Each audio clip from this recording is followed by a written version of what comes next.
Should we start? Yay! This is the part where we stop going. Yeah. Yay! Good morning and welcome to this live broadcast of Turipamwe and friends. I've got my friends with me today, both friends in I think professional friends and private friends, which would be the best kind of friends to have. We're celebrating International Design Day today.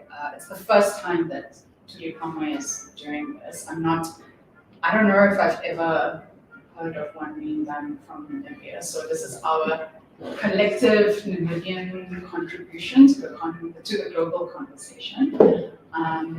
But I think today I also really wanted to share our local, this theme like steeped a lot in our local context, which I'm sure would resonate, I think, a lot with the rest of the world.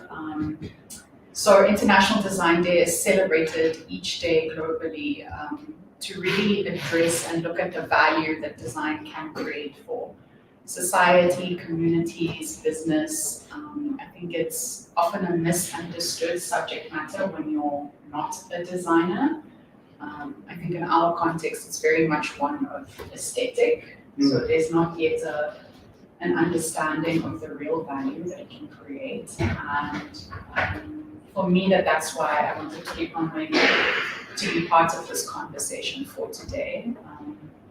And maybe before I introduce my friends to you all, just a little bit on this year's theme. So the theme for this year, as chosen by the ICOD each year, is it kind?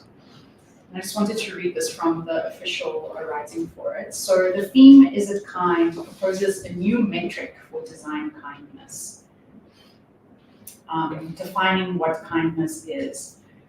This year we're asking how we're transforming current systems into possibilities to design with kindness and to ensure a kinder future for all.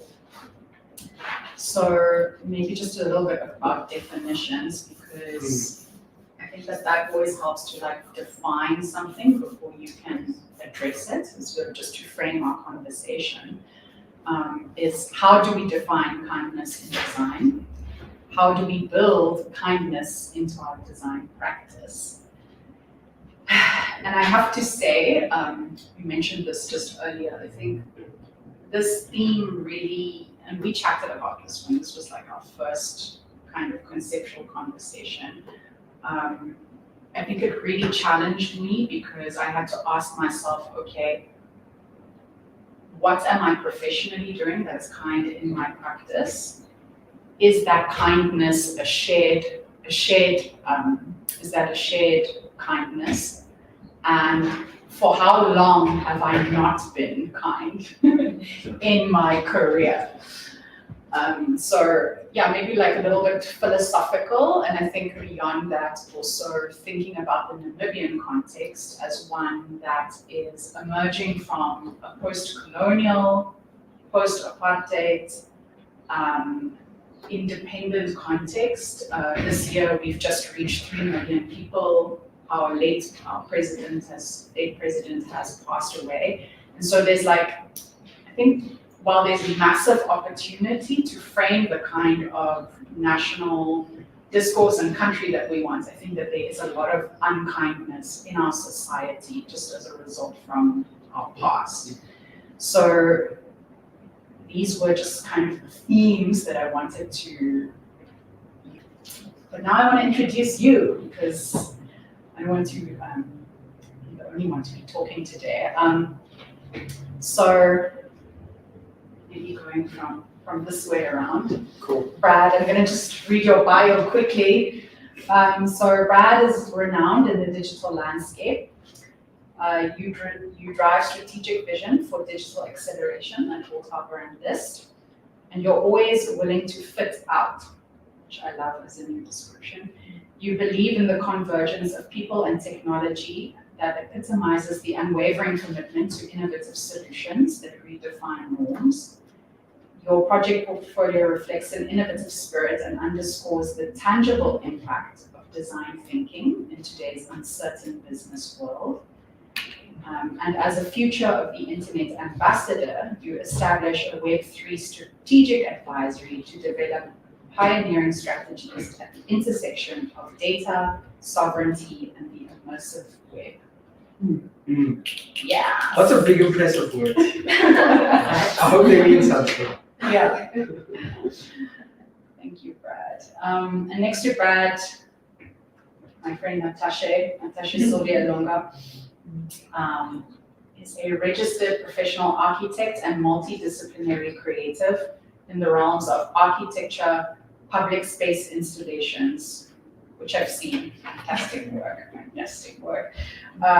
Architectural academia and photography. She is the principal architect of Ilonga Architects Incorporated and the creative director of Black Court Studios. She is from the ever-expanding city Zvirblte, Namibia, where we're broadcasting us live from. And then a new friend of mine, but I feel like I've maybe known a lifetime, Sara Marti. So Sara Marti is a diplomat turned graphic designer who makes bright and playful drawings to share stories, to create interactive surprises and explain complex concepts. Her background includes a BA in graphic design at the Universidad de Palermo in Buenos Aires, Argentina, a master's in design for social impact from the Paris College of Art, and she pursues future-forward projects while accompanying her partner on work assignments across the world. And I think we can give her a hand because she's just celebrated her 1 year of living in Namibia. Okay. Oh, the Dutch is Yeah. So welcome everyone. I did promise that I wanted this to be a conversation as much as it is alive. And so yeah, that will be the spirit through which we'll share today. And maybe just a little bit, so we just touched on like Namibia and kind of where we are in terms of the national conversation, but I think also the world, we have two terrible wars waging. I think the world it's not a nice, kind place to be in at the moment. So maybe just with that, Natache, I wanted to start with you, just with, I think because of architecture and urban spaces and how that's such a physical thing for us, right? right. So my question is, why perhaps more now than ever, do you think that kind design is important, considering where we are? You know, I actually don't think it's now is more important. I actually think it's always been important. It's just very slow in processing. We're just very slow in processing it and materializing it. You know, but that was so distracting. Thank you. Yeah. So as I was saying, it's more that we're just very slow in processing it and materializing it and making it tangible. But to try and answer the question, you know, we're coming from post-COVID, right? We're coming from this era of trauma where you weren't even sure whether, you know, you were going to wake up the next morning, you know, where death was knocking on your door. In fact, death has knocked on a lot of people's doors. We come from a time when the world suddenly became a very dark, very unkind space, very me, very isolated. So yeah, I suppose, yeah, kindness can be important. It is important now. But even more so, you know, inequalities as well. You know, you can also look at inequalities in Namibia as well. Namibia is like, I think, the second most unequal city, country in the world. Unfortunately. But it's a reality that we deal with every day, that people that don't have access, you know, to just quality spaces as well. So understandably, you know, kind design should now become the norm actually in our practices. Use of that, right? That's yeah. So I can say for now. I wonder if it's one of those things where you have to have a foundational, like a foundation to start from in order to build like design.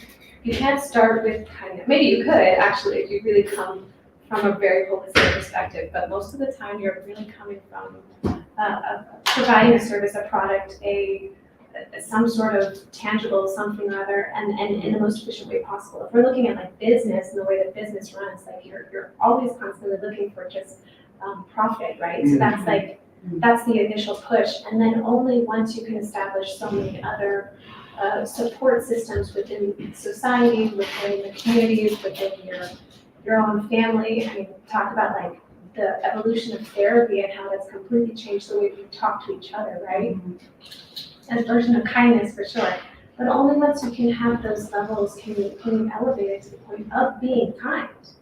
Maybe this is something really interesting about Namibia that I find fascinating is that like out of all the countries in Africa that really pushed so hard for independence and very, very quickly, Namibia really took its time. And I don't know if that's because there were less people. Now, it's not to say that they didn't fight. No. I'm on your train. But they waited until 1990, right? That's when you officially have independence, when you have like Angola right next door, 1975, right? So that pushed. And they had a complete removal of all kinds of support systems that were there because the Portuguese colonial side had provided them, right? That emptiness kind of left everything in a big open vacuum, and that made it really hard for you. Talk about like unkind. Like there's a lot of interesting parallels we can talk about where that losing that foundation versus Namibia sort of building on it. You guys are really smart about it because you waited. You like let different institutions and governments and countries, maybe because you're small and you can be agile that way. Norwegian, the way that they provide all kinds of services and interesting counseling when it comes to new developments, especially with hydrogen, especially with like, I mean, in all different areas of the NGO world too. But also the Germans, their practicality and how they had certain systems in place that kind of, they're left over, right? You walk into the post office and it has still the signs in German. You still have like certain, the counter to the level of like, there are things still left over from that are kind of, I mean, that in some way, you're already 2 or 3 layers above foundation. So kindness really can sit like a cherry. It can start being something you have. So you're saying that there is a foundation to work from, and we can add to that. And I know that you've, as designers do, and I know this from you because you build things with your hands and you make sense of the world in that way. You've built a little prototype to maybe just share like how you see Namibia, and I love this conversation because I think it's sort of the outside in, the inside out, like you reminding us of maybe things that we've forgotten about, which I think sometimes outside, and I mean like just the outside perspective has the uncanny ability to do that because you see things maybe for, I don't want to say like how they are, but there's some perspective where when you're so deeply entrenched in something, it's a little bit difficult for you to have like a The view is very simple. It's a very simple view to some degree. You're not unattached to some degree. To some degree. Yeah.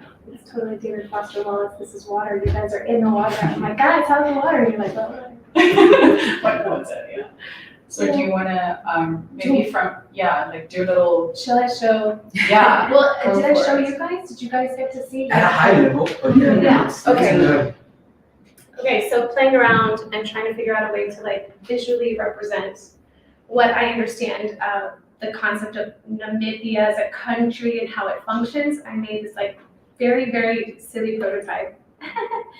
Where this base, I don't know if you can see, let me just bring it closer to the camera, but that is Namibia, the shape of Namibia itself, and on the very top of it, I put a small bit that shows the access from Swakop going into Windhoek.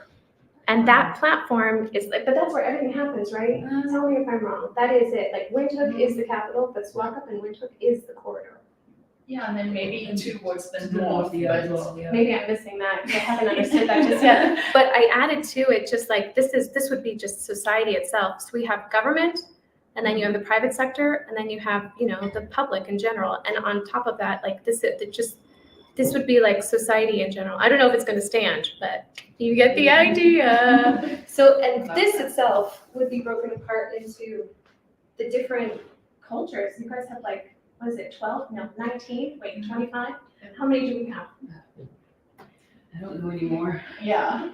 But and that happens in all cultures, right? You guys are, but every culture is stratified. I just think interestingly in Namibia, you guys have 50% the Oshawango culture, and then you have all these like small little offshoots until you get to full 100%. And that's like, I find it fascinating because everybody has their particular chunk, and there's little mixing. It's very much like you stay within your sections. Maybe I'm seeing that wrong. I would say with the generations now, we're seeing that sort of multicultural interconnectedness. And yeah, I think that also speaks to the whole theme of kindness being something that we need to ingrain more in our society. Is that a lot of that onus is probably going to be on this current generation, because I do think our boomers played their role in terms of getting the country to where it was in terms of the independence and that. But now it's to bring a lot more of the softer side to our society, and I very much believe in something called the fourth turning, which is essentially that this millennial generation, we are dubbed somewhat as the saviors. Not to hype us up too much, but somewhat as the saviors. In terms A lot of responsibility. yeah, so similar to sort of the World War II era, we are in that somewhat of that same position. The war is currently going on, having been through COVID, and the onus on instilling kindness in our society and within business a lot more is likely going to be on us. Bring across that softer side for this next generation, which dub the artists to really thrive and then really build on the new foundation that we're setting. You see that changing across the world as well, and I think to the point in terms of that multiculturalness, interconnectedness, we're seeing it a lot more now. There's a lot less division. Can I ask? I don't know, have you guys ever heard this term? Well, I've heard it a lot when I'm outside Namibia. People say Namibians are generally kind people. Mm-hmm. But have you noticed that this term is often referring to, I think a lot of adults, so a mixture of boomers, millennials, because we come from that background, whereas your sort of newer generation is more, they're more assertive, they're more, borderline aggressive, in inverted commas. But these are just descriptions that I've sort of given. And so when I look at it, I always, I sort of see it as these different tiers or manifestations of kindness over generation. You have your boomers or your liberation generation that went through all this trauma, all this stuff, whatever, and they sort of came out of it and they're like, what? I just want peace.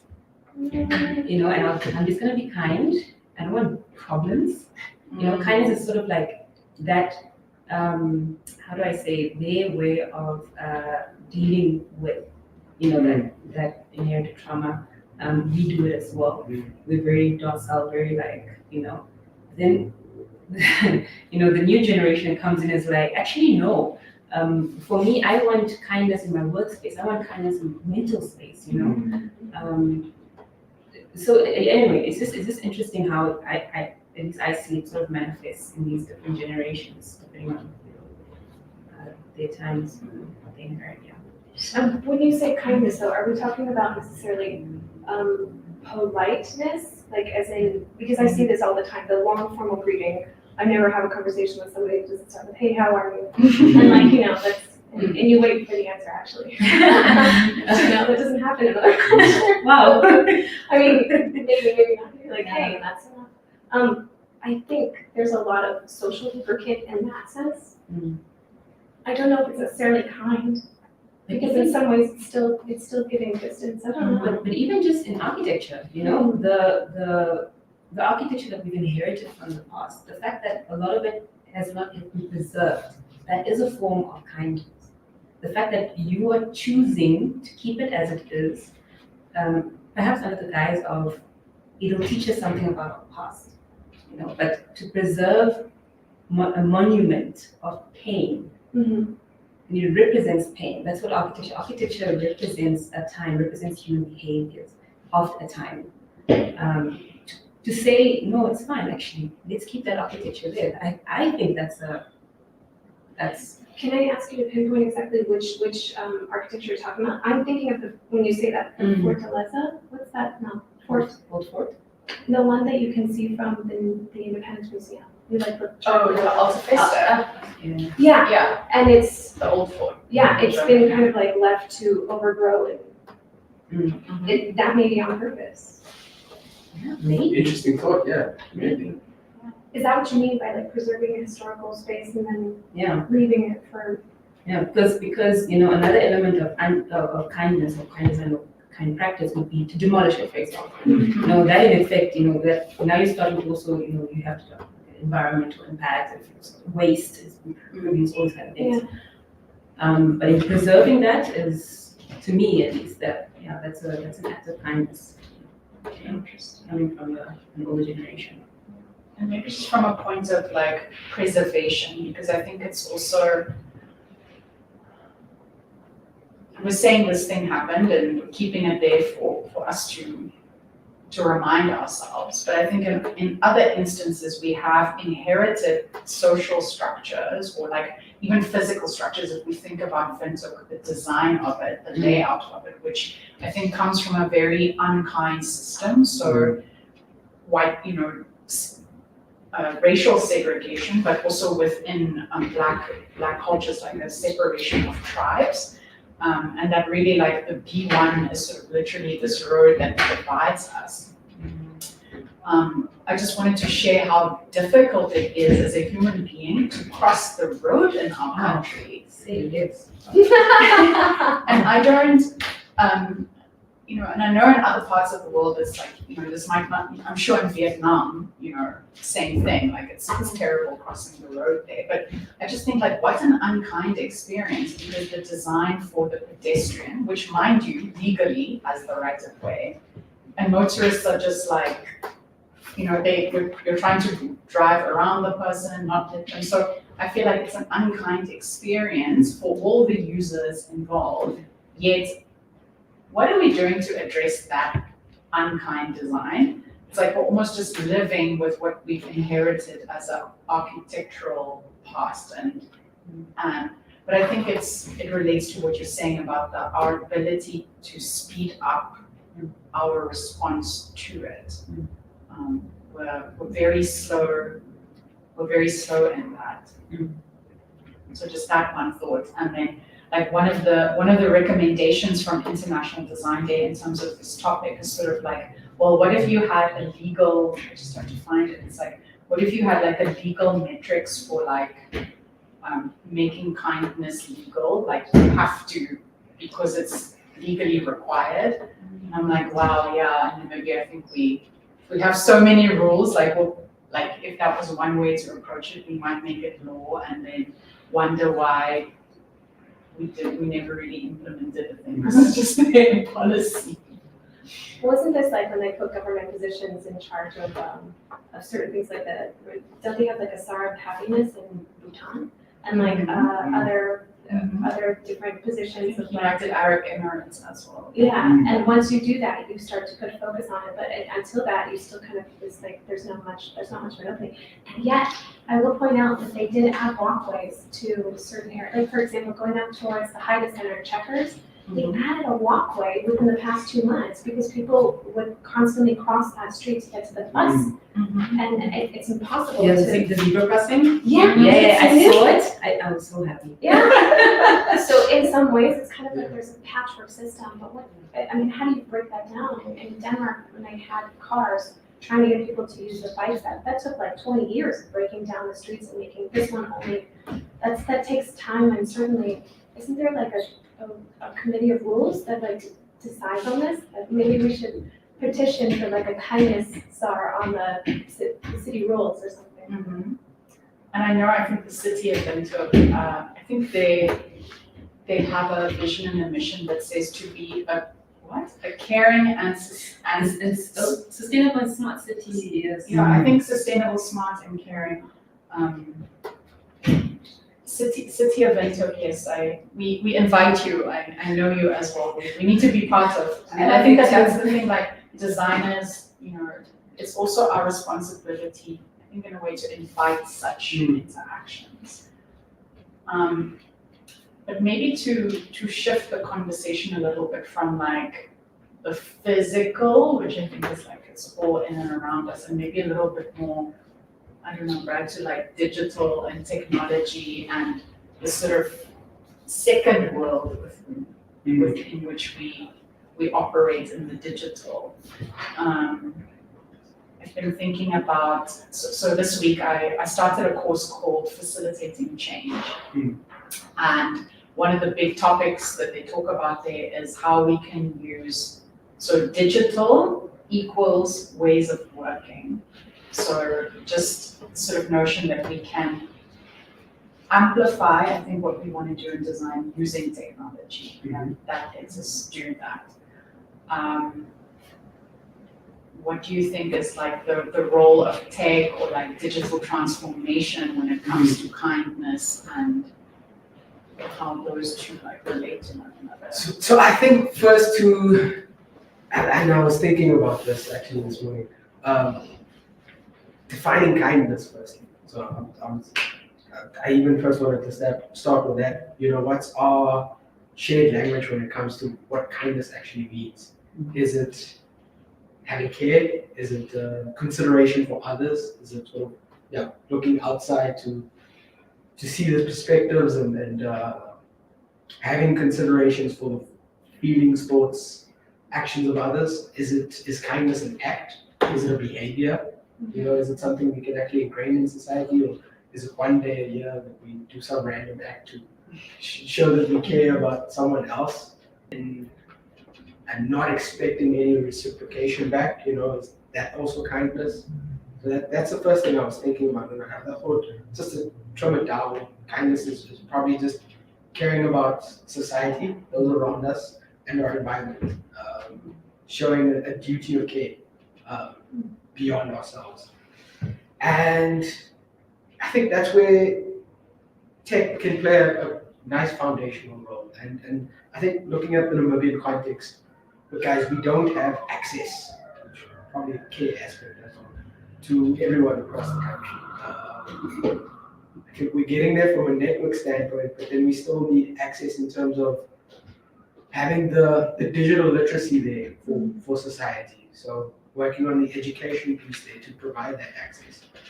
And then that's where tech can play a big role. And AI is such a big buzzword, but that could really be the equalizer to get the broader society up to this baseline of what digital literacy is and what just education itself is.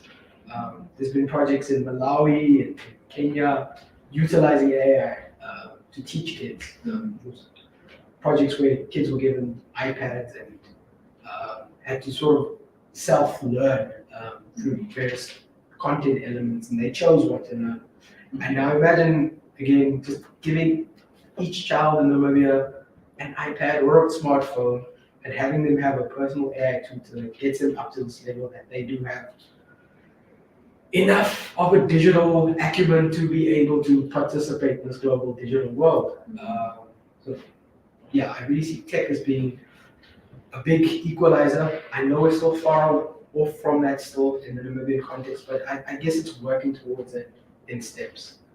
I think also from a digital perspective, and this is maybe also where the business side and the design side,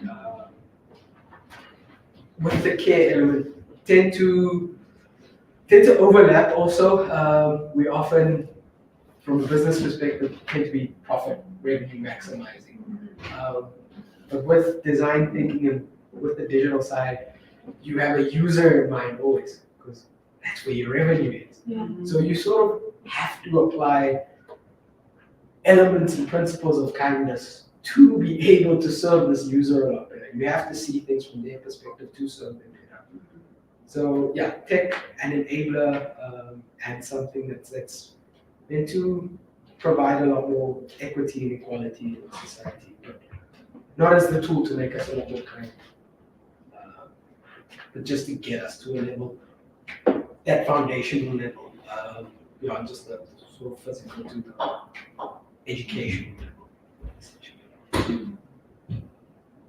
I think digital is unfair because in that case it's like technology, and as you're saying, like there's access issues. But if we're talking technology in general, there are things like publications of certain like I went once to, I think it was the Winter Festival Fair or something that was on the fairground, and they had a table that was dedicated to government services, and they had a series of comic books that were explaining government services. Have you seen these? Do you know what I'm talking about? And you can flip through and you can see like, yeah, that is a form of technology for sure, for like, especially if we're talking about like, maybe not just digital literature, but there's so many different languages here. So like to make sure that you catch every single person, that's, yeah. I found that to be really kind and generous as like maybe an example of kind design to provide that kind of communication, that style. Creative too. Who doesn't want to read a comic book on how to file your taxes? Well, yes. Great example. And while preparing for this, I think I was also challenged to think about what examples we have of kind design in Namibia, whether by way of like, I even tried to think about like which brands do I perceive as most kind in Namibia and why? Like what is it that they're doing or providing or communicating? And guys, I had a tough time, but yeah, I was just curious, like maybe in the work that we're doing, like are there examples that you could share? I mean, I have one that I thought of. So for me, Penduka, so Penduka is a social enterprise for women that teaches creative skills, leadership skills, but a lot through artisanal activity and embroidery and bead making. And that organization, I think they were founded shortly or slightly before independence, and they're still going.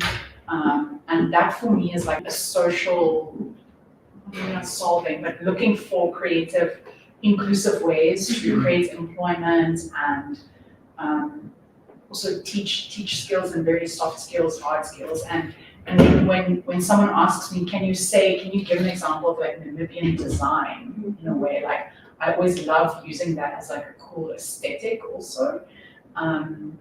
But that's very much in social enterprise. And then the only other sort of example I could very clearly think of, and this is not to endorse any of these businesses, but I thought Gondwana, just in terms of like how they approach, how they design their lodges, when you look at their user experience, in terms of, how do you book one of the lodges, like the fact that you can get a car to get to that place, etc. But yeah, I had a tough time identifying examples, and I'm like, if that's not a sign, then I don't know what is. But those are really good. I've never actually looked at Gondwana the whole way, but now that you mention it, you're absolutely right. But I would say, look, again, I'm from architecture, so I would actually say there's a center called the Habitat Research Center located in Vanaida, Katutura, Windhoek. and it was designed by an Emirates architects in the early 2000s. I don't know if maybe you guys have seen it yet, but the center was designed to showcase green and environmentally friendly and sustainable building methods, basically. So it features, all its buildings feature like different kinds of ways of building, using, in some cases using recycled materials, using earth, sustainable materials. It's really an experimental ground for how we can make buildings that are even more contextual, for our planet. Yeah. And it's always, whenever somebody asks me like, oh, what piece of architecture go look at when they come to Namibia, I'm always like, go see Habitat Center. It's just a pity that we still have sort of regulatory restrictions in terms of the type of materials that we can use, especially if you were looking towards being a little bit more environmentally friendly. We've got a lot of restrictions, because of fire, responsibility risks, and all these kind of things. But it's a start that is standing and it's living, and it's just sort of waiting for a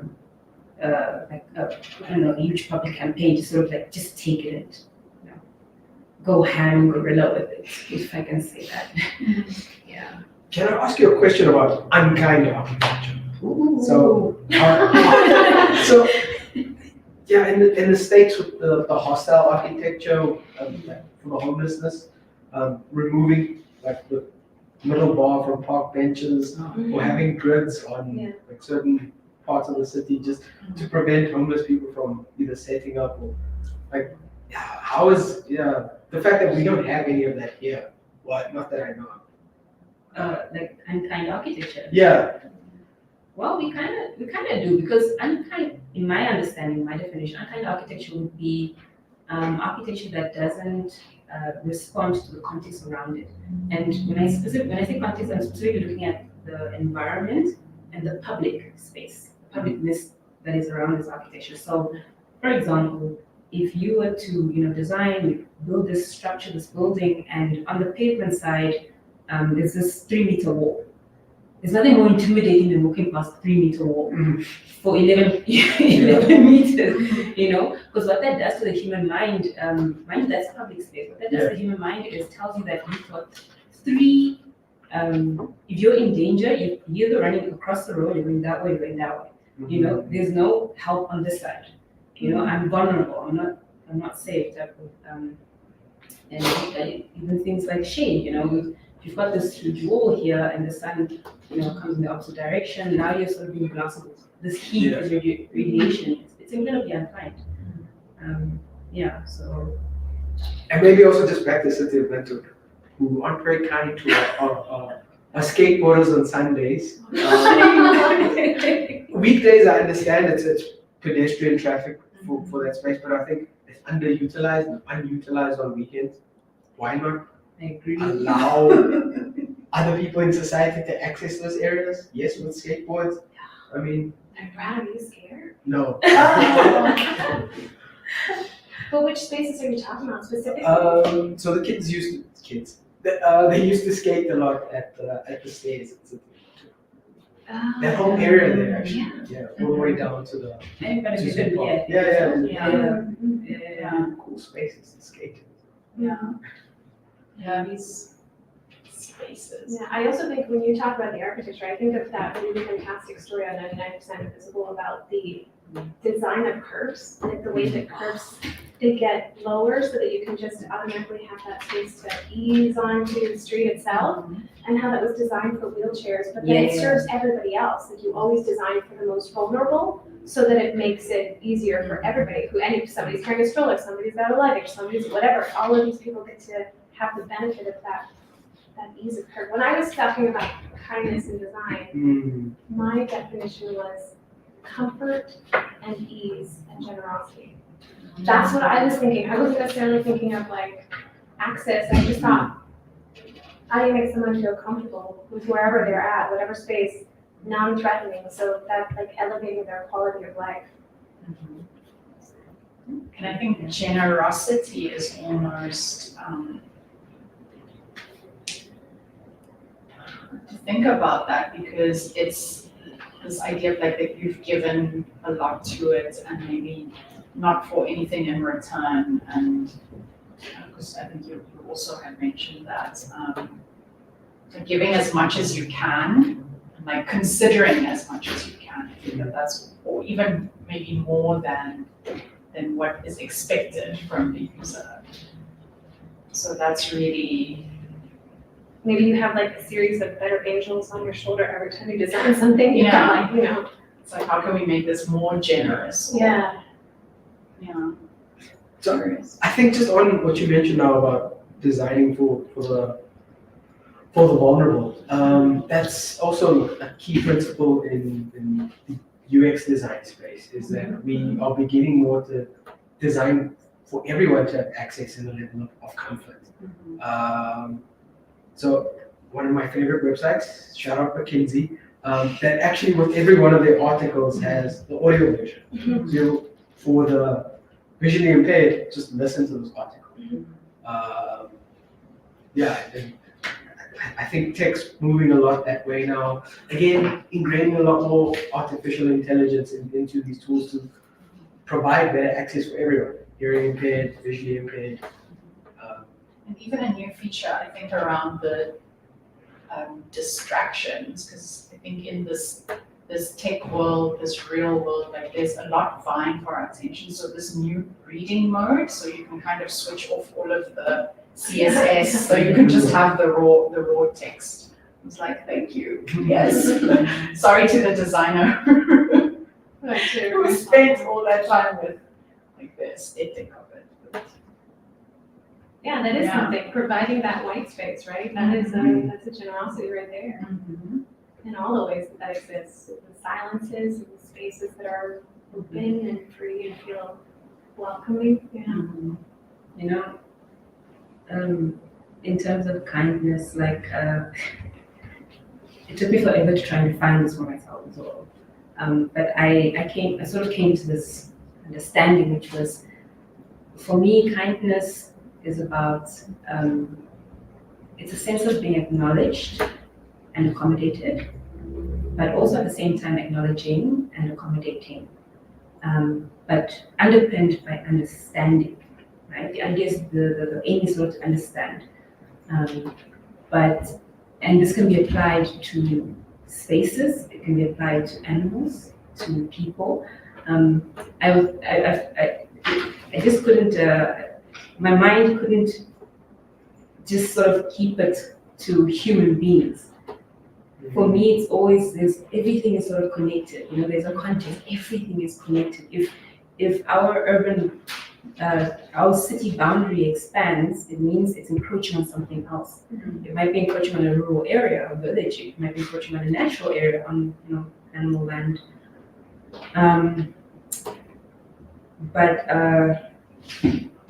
just design is like the space of like reciprocation, space of like cross exchange, and how it helps. Understanding kind design. It's really all about interpreting, right? If you want to really practice kind design, you need to learn how to interpret. You need to learn to listen. You need to learn to what's another word? Participate, engage, right? With characters. Characters could be, animals, could be entities, could be people, but purely with the aim of creating an interpretation of an understanding. Because we'll never understand each other honestly, but I can make an assumption of an understanding of your experience, and then make an interpretation in terms of design for you. I love that. I'm imagining that Zoolander moment where he walks up to the piece and he's "What is this? A school for ants?" I can see it. Just even, but setting up spaces so that you can play through them and sort of analyze how would that push on the reserve for the animals? How would that? Yeah, that's interesting. Yeah, can we please get a capture that quote. It's gone now. You've got the We've got recording. it. Oh, Yeah. okay. Yeah. No, that's really.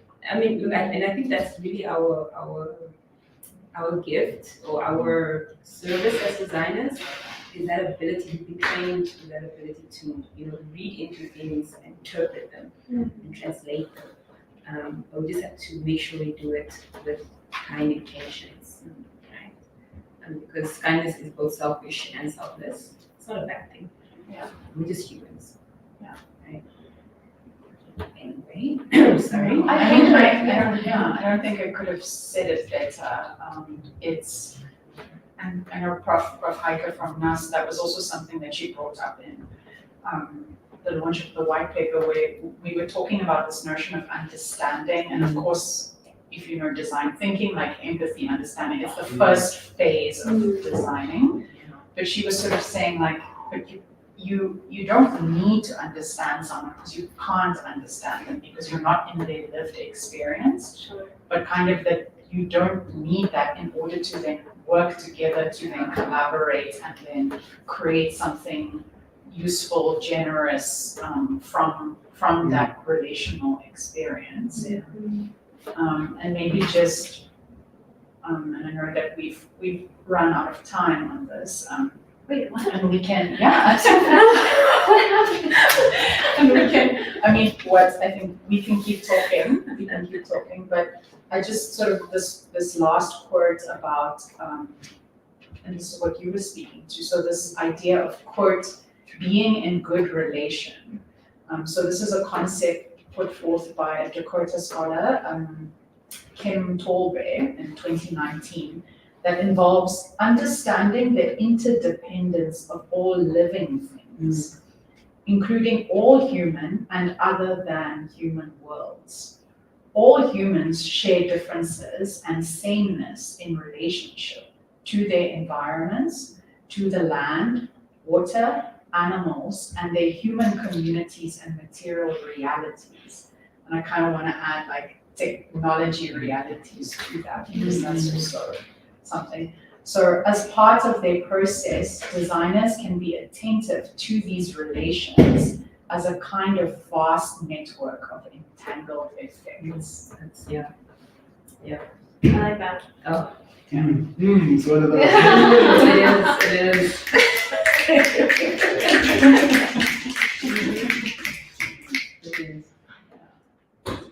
Can I jump back to what we were saying though before about mimicking examples of kindness? Before we run out of time, I do have only two I wanted to throw out there, but it's like you won't know this one so well, but the rug company that makes the woolen rugs that are natural dyed, based here, and they have like an upcoming school, so they teach other artisans how to make the same things, and it's based here. Yeah, but then the Karakulia, but they also do the baskets too, so there's like all of these, those are great examples. When we're talking about sustainability and certainly using like natural woven, I wanted to slip this in before we lost time because these are like perfect and beautiful and interestingly enough, created based on a lack of resources. Had this been a country in particular that had way too many things coming in through the ports, nearby countries, etc., they would not be relying on that.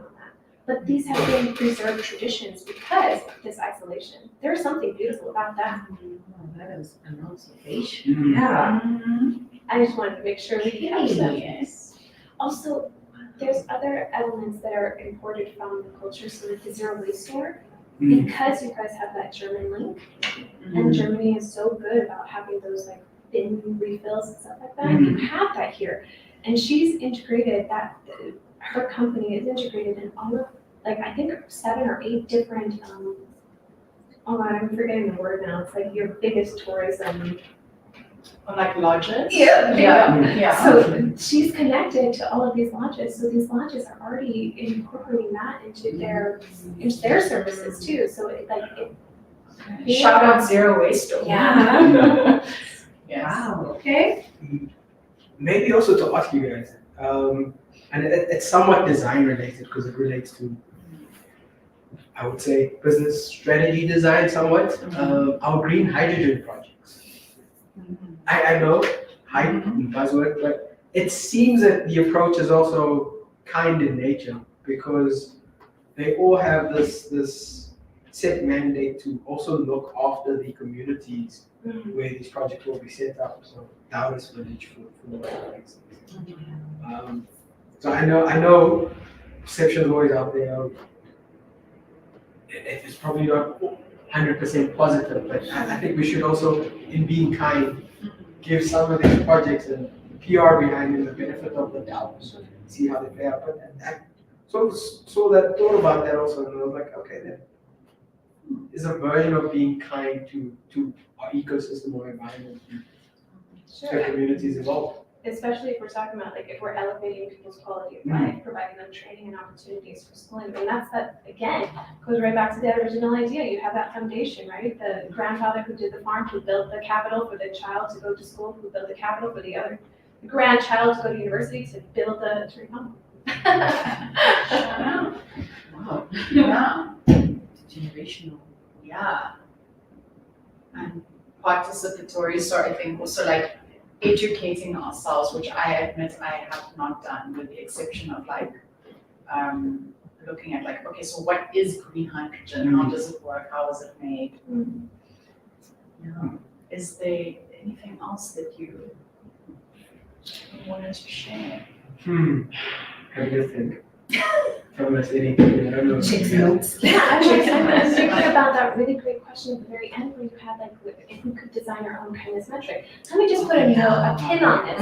Can we do a kindness design tour? I would like to go to that center with Oh, you. you should. I definitely want to take you to the Yes. zero waste store. I definitely want to see some of these other, examples. Yeah. Yeah, that would be cool to do like a little, anyway. But if we are designing a kindness metric, if we had to, I'd be curious what we would, how you would add it. Like, what would we throw into that cauldron? I mean, because these things work on several levels. Like, as designers, we're really good at building taglines and mottos and Yes. logos and distilling things into small versions. I think a lot of them also are somewhat related or interconnected with the SDGs, the Sustainable Development Goals, and can sort of be perceived as being kind also. But I don't know how we would. Oh, interesting. We should have a design thing on that to establish the metric for kindness. How might we? Yeah. I think I want to say, like, I don't want to use the word inclusivity because it's such a, like, is it inclusive enough? But like that there's space for all types of views and that you're designing for that collectiveness. Yeah. I.e. maybe even the extreme user. Like, if you solve for that, you've solved for everybody else. That's something to, so one thing we did agree on, maybe just as a way to recap this, because it's a little bit before 12, and I know I want to be kind to anyone watching, that if you want to watch the official broadcast from ICOD from Lithuania on International Design Day, that you can do so from 12 noon. That we want to take what we've had from today's conversation, and we've all agreed that we'd like to make something from it. So something tangible that could actually be used as like a, I don't know, maybe it's a metric tour where we cross roads in the city of Windhoek using a little bit of tech to go buy woven baskets at the zero waste store or something to that effect. Together with City of Windhoek. Pushing it, but I think it can be done. I look forward rather to doing that together, building some sort of kindness metric. I also think in some way, couldn't it be incentivized, like we could have an award that we make, like, and then we present to these different companies, just be like, hey, good shout out, like, congratulations, you've hit our radar and we appreciate what you're doing. And if you know other people who are also doing this, please have them know there's the Design Community Kindness Award. That would be great. I'm glad that we could end on a positive note, because I think where we started was maybe like it's like questioning the reality kind of note. But I wanted to express my gratitude to you, Brad, Natache, Sara, for spending your Saturday morning with us and thinking deeply on these topics that I shared with you earlier. I know that they weren't easy questions. I think we were we were all challenged, and I also know all the it's been a tough week, I think, for everyone work-wise. And then to our audience, to our community members, I think for tuning in and for following along. We will be repackaging this for future use to watch and, like we said, creating an output. And then to the fantastic team, because they're sitting on the other side of this computer, I'd just like to thank Martin, Alrico, Melissa, JC, Kunashe, Dudley, my mom Katua. I think that's everybody. You guys have like really pulled together. We're gonna go eat great food now. We wish we could share that with you. But Kunashe, thank you for setting up this beautiful set for us. Martin for making sure that the tech is running. Maddie for feeding us. JC on digital. We wish you all a fantastic International Design Day. May it be kind. May you be kind to yourself. I think that's also an important one, and maybe be kind to each other. Bye. Ciao.